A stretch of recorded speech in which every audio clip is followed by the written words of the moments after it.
বৈষম্য বিরোধী ছাত্র আন্দোলনে শরীয়তপুরের আহত এবং নিহত পরিবারের সাথে এক মত বিনিময় করেছে আন্দোলনের অন্যতম কেন্দ্রীয় সমন্বয়ক সার্জিস আলম সহ 12 সদস্যের প্রতিনিধি দল।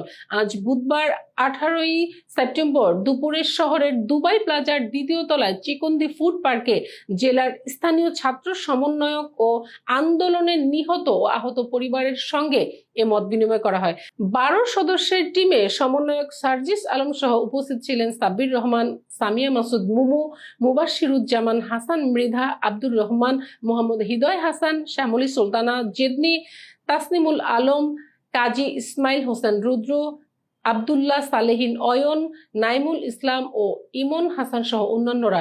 এ সময় স্বজনরা কান্নায় ভেঙে পড়েন এবং শহীদদের যথাযথ মর্যাদা ও খুনিদের সঠিক বিচারের দাবি জানান। সভায় সমন্বয়ক সার্জিস আলম বলেন, আমরা কোনো সংগঠনের মাধ্যমে অথবা সংগঠন তৈরি করতে এ শরীয়তপুরে আসেনি। আমরা আজ আমাদের নিহত ভাই বোনদের পরিবারকে সান্ত্বনা দেবার জন্য তাদের ছেলে হয়ে আসেছি। আসলে 1971 সালের ওই মুক্তিযুদ্ধের পরে বাংলাদেশে এত বড় কিছু কখনো হয়নি, এত মানুষ কখনো জীবন দেয়নি। আমার এই ভাইরা কিংবা বোনেরা তাদেরকে আত্মত্যাগ না করে তো বাংলাদেশের এই স্বাধীনতা সম্ভব হতো না কখনো। এই অবস্থা পৃথিবীর কোনো কিছুতে পূরণ করা সম্ভব না, কোনোদিনও সম্ভব না। এবং পৃথিবীতে এমন কোনো ভাষা নেই যে আমার সাথে যে রয়েছে এখন এখানে সে তার বাবাকে হারিয়েছে, তার মা নেই, এই অভাবটা পূরণ করা তাকে কিছু বলার ভাষা তো পৃথিবীতে নেই। এই জায়গা থেকে আমরা শুধু আপনাদের পাশে থাকতে চাই,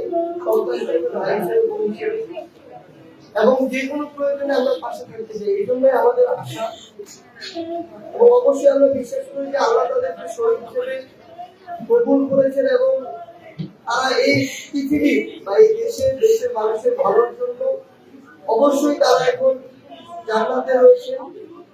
অবশ্যই তাদেরকে শহীদ হিসেবে কবুল করেন। আর যে কোনো সময় যে কোনো প্রয়োজনে আমরা অবশ্যই আপনাদের আমরা যদি সন্তানের বয়স হলে সন্তান মনে করে নির্দ্বিধা বলবেন।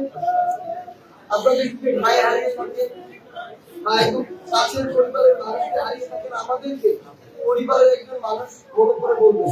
আমরা যেভাবে পারি যখন পারি, যদি মনে হয় যে আপনার এখানে আমাদের আসতে হবে সন্তানের দায়িত্ব পালন করার জন্য, আমরা আসার চেষ্টা করবো।